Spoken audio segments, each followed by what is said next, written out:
నోరు మంచిదైతే ఊరు మంచిదవుతుందని ఒక నానుడి. నాలుగు అదుపులో పెట్టుకోకుంటే తర్వాత మాడతడిపోతుంది. ఎందుకంటే ఎవరి టైం ఎప్పుడు ఎలా ఉంటుందో తెలియదు. ఆవేశంలో మాటలు జారితే తర్వాత పర్యవసనాలు ఇప్పుడు పోసానిలా ఉంటాయి.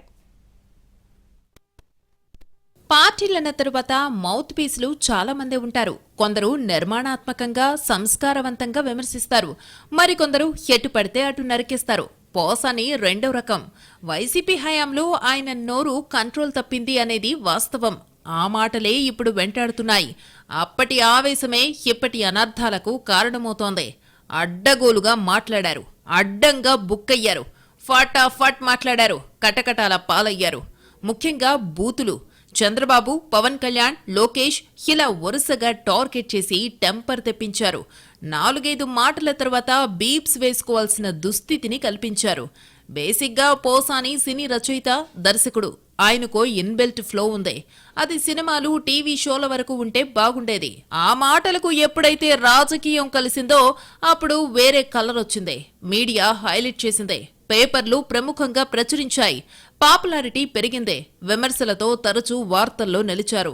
ముఖ్యంగా ప్రతిపక్ష టీడీపీపై ఘాటుగా మాట్లాడారు, పరిధి దాటి ప్రవర్తించారు, అసభ్య పదజాలాన్ని అలవోకగా వదిలేశారు, విచక్షణ కోల్పోయి మాట్లాడారు. ఆయన డైలాగ్స్ విన్న జనాల నరాలు కట్టయ్యాయి. ఆ వ్యాఖ్యలు రాజకీయ పెను దుమారాన్ని రేపాయి. టీవీల్లో వినలేని భాష, పత్రికల్లో రాయకూడని బూతులు పోసాని నోటి వెంట వచ్చాయి. ఆ తిట్ల దండకానికి అంతేలేదు. పోసాని మాటలన్నీ టీడీపీ భద్రంగా దాచిపెట్టిందే. అధికారం ఒకరి సొంతం కాదు. ప్రజాస్వామ్యంలో ఏమైనా జరగొచ్చు. అదే అయింది. పవర్ మారింది, సీన్ మారింది. పోసాని ఎవరినైతే బండ బూతులు తిట్టారో వాళ్లే అధికారంలోకి వచ్చారు. కర్మ రిటర్న్స్ అంటారుగా, అది ఇదే. అన్ని తిట్లు తిన్నాక ఎవరు ఊరుకుంటారు? ఫైల్స్ ఓపెన్ చేశారు. అప్పటిదాకా రీసౌండ్ చేసిన పోసాని అరెస్టు చేయగానే సైలెంట్ అయ్యారు. కట్ చేస్తే ఓబులవారిపల్లి పోలీస్ స్టేషన్ సీన్. ఏం అడిగినా సైలెంట్. ఆయన అరెస్టుపై మంత్రి కొల్లు రవీంద్ర స్పందించారు. వైసీపీ హయాంలో పోసాని ఎలా ప్రవర్తించారో అందరికీ తెలుసన్నారు. నోరుంది కదా అని ఇష్టారాజ్యంగా మాట్లాడారని గుర్తు చేశారు. గతంలో నోరుంది కదా అని చెప్పి మరి ఏ రకంగా వాళ్ళు మాట్లాడారు?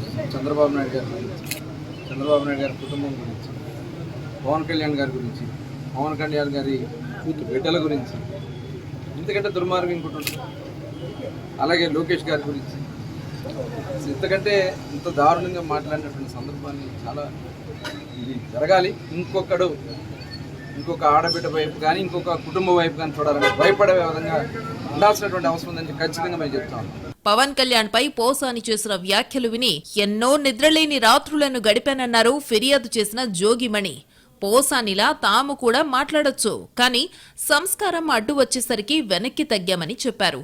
పోసాని అరెస్టును వైసీపీ అధినేత జగన్ తప్పుబట్టారు. పోసాని భార్యతో ఫోన్లో మాట్లాడారు. ఏపీలో కూటమి ప్రభుత్వ పాలన నిరంకుశంగా సాగుతోందని, అరెస్టు విషయంలో వైసీపీ అండగా ఉంటుందని భరోసానిచ్చారు. ఈ వ్యవహారాన్ని పార్టీ సీనియర్ న్యాయవాదులకు అప్పగించామని చెప్పారు.